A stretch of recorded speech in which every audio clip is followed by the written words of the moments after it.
જામનગરના કાલાવડ નાકા પાસે દુર્ઘટના રંગુનવાલા હોસ્પિટલ પાસે મકાનની છત ધરાશાયી થઈ દુર્ઘટનામાં એક વૃદ્ધને ગંભીર ઈજા થઈ ઈજાગ્રસ્ત વૃદ્ધની જીજી હોસ્પિટલમાં સારવાર શરૂ કરવામાં આવી છે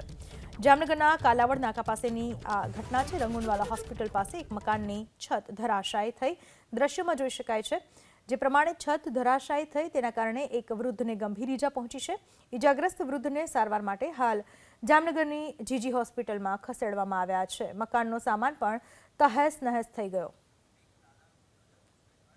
જામનગરના કાલાવડ નાકા પાસે દુર્ઘટના રંગુનવાલા હોસ્પિટલ પાસે મકાનની છત ધરાશાયી થઈ દુર્ઘટનામાં એક વૃદ્ધને ગંભીર ઈજા થઈ ઈજાગ્રસ્ત વૃદ્ધની જીજી હોસ્પિટલમાં સારવાર શરૂ કરવામાં આવી છે જામનગરના કાલાવડ નાકા પાસેની આ ઘટના છે રંગુનવાલા હોસ્પિટલ પાસે એક મકાનની છત ધરાશાયી થઈ દ્રશ્યમાં જોઈ શકાય છે જે પ્રમાણે છત ધરાશાયી થઈ તેના કારણે એક વૃદ્ધને ગંભીર ઈજા પહોંચી છે ઈજાગ્રસ્ત વૃદ્ધને સારવાર માટે હાલ જામનગરની જીજી હોસ્પિટલમાં ખસેડવામાં આવ્યા છે મકાનનો સામાન પણ તહેસ નહેસ થઈ ગયો